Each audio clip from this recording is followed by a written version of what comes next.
This is HOA checkmate. The HOA made it personal, and I made it documented. I measured it, and you failed. Brenda Thompson waved a conflict of interest form above her head like it was a weapon, her pink baseball cap nearly flying off as she shouted across the mailbox cluster courtyard. You can be mad, or you can be compliant, she snapped, her voice cutting through the humid Syracuse afternoon. The megaphone dangled from her wrist, swinging with every jab of her finger toward my driveway. She had just slapped a violation notice on my mailbox post, and the clipboard trembled in her other hand as neighbors began to gather near the curb. I had moved to Riverstone Meadows Association 2 years ago for the quiet streets and the low HOA fees, and I work as a freelance photographer, so I own legit camera gear and I know how to use it. My reputation in this neighborhood matters, because referrals come from neighbors. And Brenda was about to ruin that with a fake violation tied to a case I thought was dead. The notice accused me of unapproved landscaping work, but I had never touched my front yard beyond mowing. The real problem was that 6 months ago, another homeowner got hit with the exact same charge, paid a reinspection fee to a mystery vendor, and the case vanished from the meeting minutes. No one ever explained it, and the homeowner moved out 3 weeks later.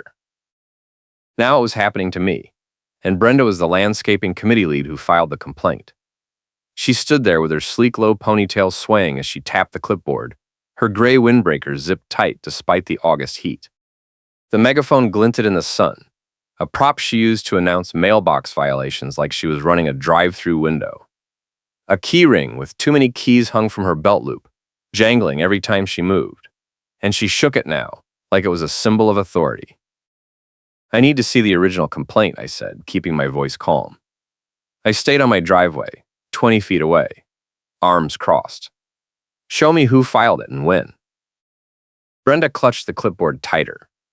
That is not how this works, she said. You received the notice. You have 7 days to hire an approved vendor and submit proof of compliance. The vendor list is in the portal. I pulled my phone from my hoodie pocket, my red visor shading my eyes as I opened the HOA portal app. The vendor list was blank. I refreshed twice. Still blank. I held the screen up toward her. There is no list, I said. Then you will have to call the office, Brenda replied, turning away as if the conversation was over.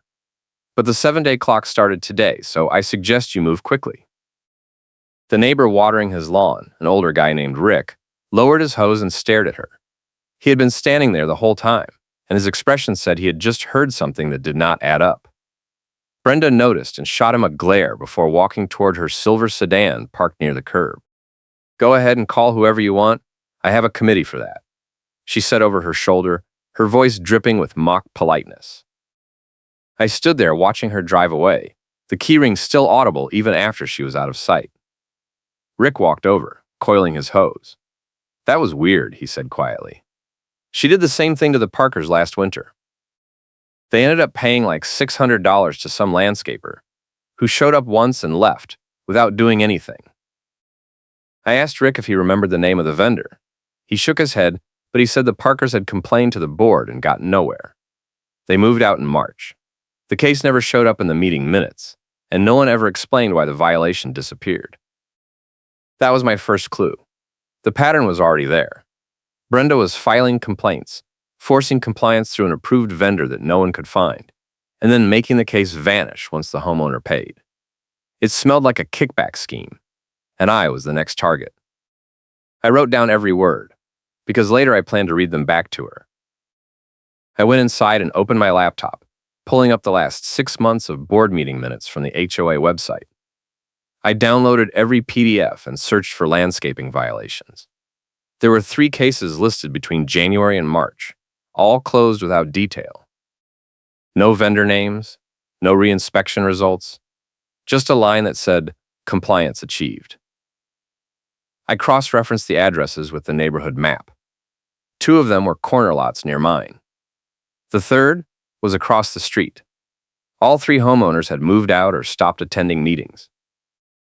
I checked the vendor invoice section of the budget report next, and that is where the story cracked open. There was a line item for March labeled Landscape Compliance Vendor Reimbursement, billed to an LLC I had never heard of. The amount was $4,000, split across 3 invoices. I searched the LLC name online. No website, no reviews, no contact info. Just a state registration in New York that listed Brenda Thompson as the registered agent. I leaned back in my chair, my heart pounding. Brenda was the vendor. She was filing fake violations, forcing homeowners to hire her shell company, and then pocketing the fees. The HOA was reimbursing her under the table, and no one was auditing the invoices because she controlled the landscaping committee paperwork. It was a perfect loop, and she had been running it for months. But I still needed proof that she was targeting me specifically, and I needed to figure out how to stop the 7-day clock before she hit me with a fine.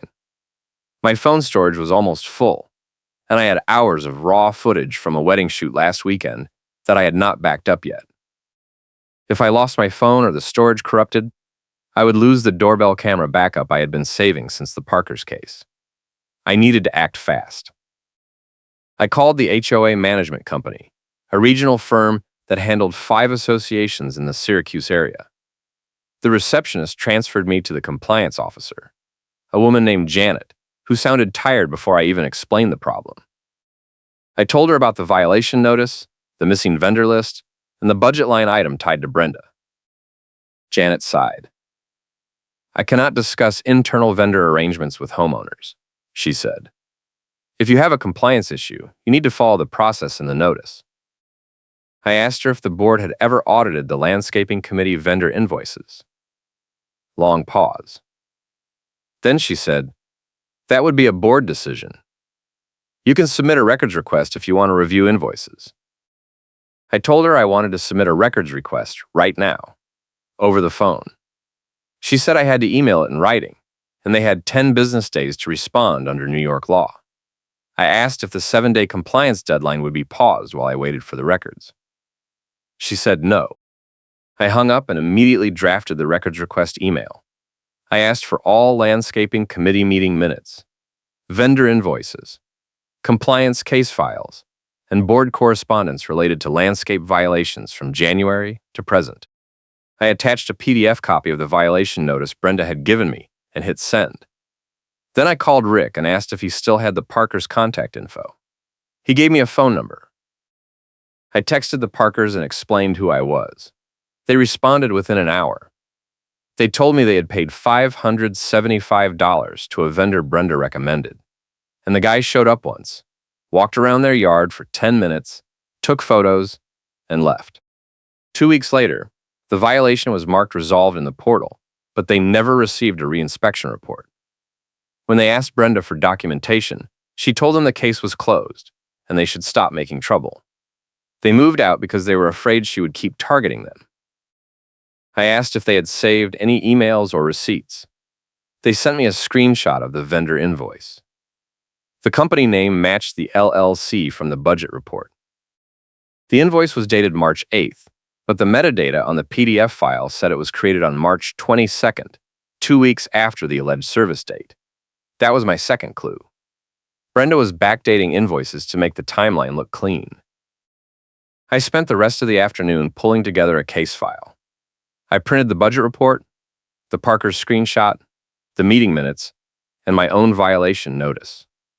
I put everything in a blue evidence binder with page tabs, the kind I use for wedding client proofs. I also backed up my phone to an external drive, including the doorbell camera footage from my porch. The camera had been running since June, and I knew it had captured Brenda walking up to my house at least 3 times in the last 2 months. Always after dark, always alone. If you are enjoying this HOA investigation, hit like and subscribe for more stories where the receipts win. I checked the footage that night. On July 15th, Brenda had walked up to my porch at 11 p.m., stood in front of my door for 2 minutes, and then photographed my front yard with her phone. She never knocked. She just took pictures and left. On August 2nd, she did it again, this time focusing on the flower bed near my mailbox. The doorbell camera captured her face clearly, the timestamp visible in the corner. That was my third clue, and it was the trump card. I had video proof that she was trespassing at night to manufacture evidence for a fake violation. The next morning, Brenda sent an email through the HOA portal. Subject line, Compliance update. The message said that due to my failure to contact an approved vendor within 48 hours, my case had been escalated to the board for a formal hearing. The hearing was scheduled for the following Tuesday at the management company office, and I was required to attend or face an automatic fine of $500 plus daily penalties. I read the email twice, looking for the catch. The 7-day deadline had not expired yet, but Brenda was already moving the goalposts. She was trying to force me into a hearing before I could gather more evidence or file my records request response. It was classic intimidation, and it told me she was worried. I forwarded the email to Janet at the management company and asked if the hearing was legitimate under the governing documents. She responded within an hour and said the board could call a special compliance hearing at any time if a violation was deemed urgent. I asked what made my case urgent. She did not answer. I called my neighbor Rick again and asked if he would be willing to testify at the hearing about what he saw at the mailbox cluster. He hesitated, then said, "I do not want to get involved. Brenda has a lot of pull with the board, and I still have 2 years left on my mortgage. I do not need her making my life hell." I understood, but it stung. I needed a witness, and Rick was the only person who had been there when Brenda threatened me. Without him, it was my word against hers. That afternoon, I got a break. A man named Tony, the neighborhood security guard, knocked on my door. He was an older guy with a gray beard and a radio clipped to his belt, and he looked uncomfortable. He told me he had been working the night shift in July when Brenda asked him to walk with her to my property. She told him there was a potential code violation, and she needed a witness. Tony said he followed her to my porch and watched her take photos, but he never filed a report because she told him it was just a preliminary check. When he saw her back at my house again in August, he started to question what she was doing. "Why are you telling me this?" I asked.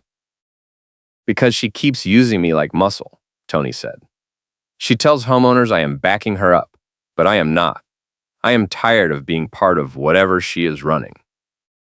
I asked Tony if he would testify at the hearing. He nodded. "I will tell them exactly what I saw. She should not be doing this." That gave me 2 solid witnesses. Tony for the trespassing, and the Parkers for the vendor fraud pattern. I also had the doorbell footage, the backdated invoice, and the budget report showing Brenda as the registered agent for the vendor LLC. I updated the evidence binder and printed a second copy for the hearing. On Monday, the day before the hearing, I drove to the Onondaga County Clerk office downtown and filed a formal records complaint under New York Freedom of Information law. I attached the same documents I had sent to the management company, plus the Parker's invoice screenshot, and a statement from Tony. The clerk stamped my filing and told me the HOA had 5 business days to respond or face penalties. When I got home, there was a new email from Brenda. Subject line: Compliance Hearing Agenda. The message included a bulleted list of topics the board would cover, and the first item was a proposal to ban me from using the neighborhood amenities until my violation was resolved. The second item was a discussion of whether my case warranted a lien on my property for non-compliance. She was trying to bury me before I even walked into the room. I called an attorney that night, a guy named Dan who specialized in HOA disputes. I explained the vendor fraud, the trespassing footage, and the records complaint. He listened carefully and then said, "You have a strong case, but you need to be ready for them to stall." Boards hate admitting they missed fraud, and if Brenda has allies on the board, they will try to protect her. I asked him if he could attend the hearing with me. He said his retainer was $2,000 up front, and I did not have that kind of cash on hand. He offered to write a demand letter for $300, which I could present at the hearing as proof I was taking the case seriously.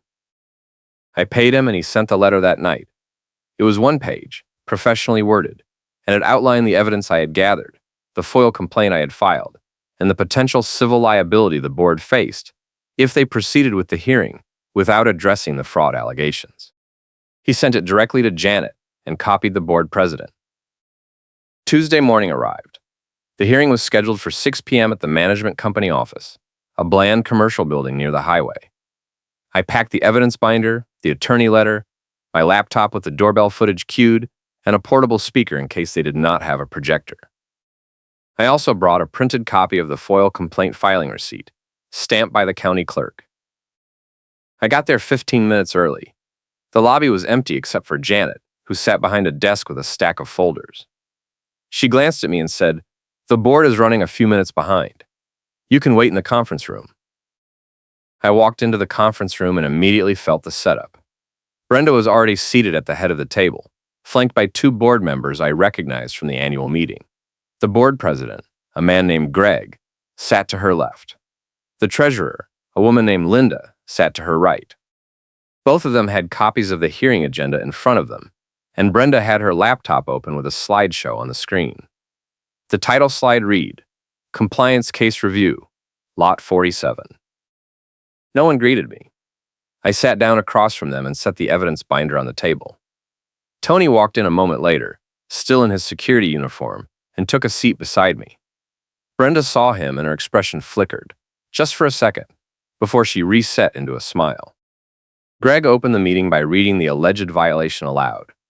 Unauthorized landscaping modifications in the front yard, failure to use an approved vendor, refusal to cooperate with committee investigation. He looked at me and said, "Do you have anything to say before we proceed?" I opened the binder and slid a copy of the attorney demand letter across the table. I said, "Before we talk about my alleged violation, I need the board to address the fact that the landscaping committee lead is running a vendor fraud scheme, and I have documented proof." Brenda sat up straighter, her hands frozen over her laptop keyboard. Greg frowned and picked up the letter, scanning it quickly. Linda looked at Brenda, and then back at me. "What are you talking about?" Linda asked.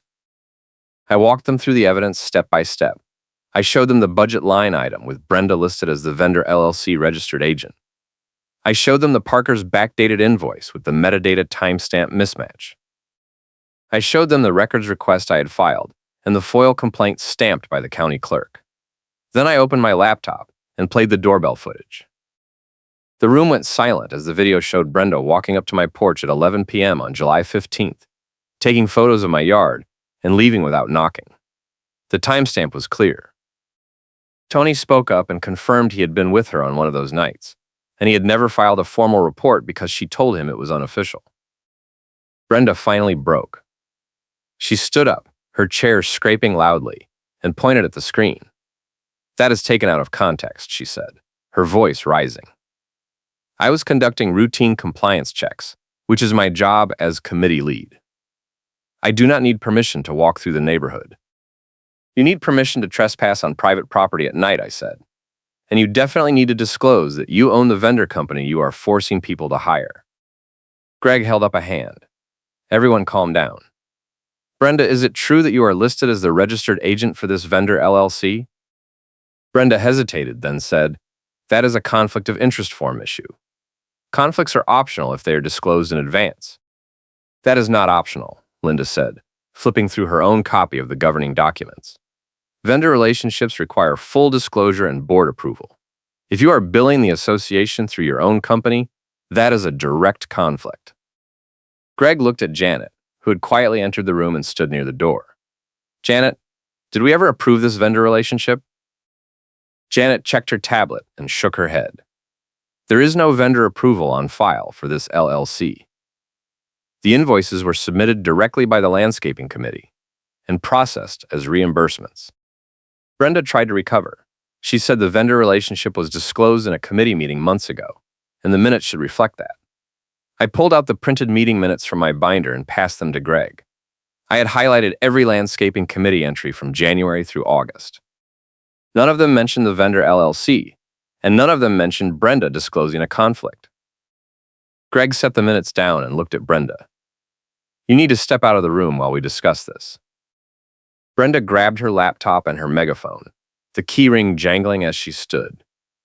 "You can be mad, or you can be compliant," she said, her voice shaking. Then she walked out, slamming the conference room door behind her. The board spent 20 minutes reviewing the evidence. Linda confirmed that the invoices had been paid without an audit, and Greg admitted that the board had never questioned the landscaping committee process, because Brenda handled everything. Tony gave a short statement confirming the trespassing incidents, and I handed over a USB drive with the full doorbell camera footage and the Parkers email thread. Finally, Greg said, "We are going to pause your compliance case pending an internal audit of the landscaping committee vendor invoices. If the audit confirms what you are alleging, we will terminate the vendor relationship and reverse any related fines. We will also refer the matter to our attorney for potential recovery action." Linda added, "And we will require Brenda to complete a compliance training requirement on conflicts of interest and vendor disclosure. It is obvious this training is needed." I asked if the 7-day deadline would be removed from my file. Greg nodded. "Your case is on hold. You will not face any penalties while we investigate." I walked out of the conference room and into the parking lot. Brenda was already at her car, throwing her laptop bag into the back seat. She saw me and shouted across the lot, "This is not over. You just made yourself a target." I did not respond. I got in my car and drove home, the evidence binder on the passenger seat beside me. 3 days later, the board called an emergency meeting. I was not required to attend, but Rick texted me halfway through and said Brenda had been removed from the landscaping committee, and the board had voted to cancel the vendor relationship tied to the LLC. The audit found 12 invoices over 6 months, totaling nearly $9,000, all billed to Brenda's company with no documentation of work performed. The board referred the case to their attorney and placed Brenda on a formal conflict of interest probation. On Friday, the management company sent me an email confirming my compliance case had been closed with no penalties. The violation notice was removed from my file, and the board issued a formal apology for the procedural errors. Janet attached a copy of the internal audit summary and noted that the HOA would be implementing new vendor approval procedures to prevent future conflicts. The best part came 2 weeks later. I was at the mailbox cluster picking up a package when Rick walked over. He told me Brenda had tried to attend the next board meeting and got into a screaming match with Greg over the audit findings. Midway through her rant, her phone died, and she froze in place, staring at the blank screen like it had betrayed her. The room went silent, and then someone in the back row laughed. Brenda grabbed her megaphone and stormed out, and the board voted to formally censure her for disruptive conduct. Rick also told me that 2 other homeowners had come forward with similar stories after hearing about my case. One had paid $700 to the same vendor for a driveway compliance issue that was never documented. The other had been threatened with a lien for a fence violation that did not exist. Both cases were tied to invoices from Brenda's LLC, and both homeowners were now working with the board to recover their payments. The HOA board eventually settled with all 3 homeowners and issued refunds totaling over $10,000. Brenda resigned from the landscaping committee entirely and stopped attending meetings.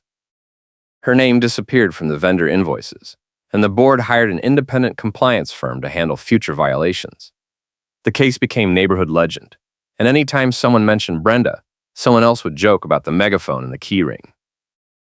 I kept the evidence binder on my bookshelf as a reminder. Every page was a receipt, every timestamp was a trap, and every document was a piece of the puzzle I had solved by refusing to let her bury me. The cold case was closed, the fraud was exposed, and the neighborhood was better for it. Thanks for watching, and I appreciate your time.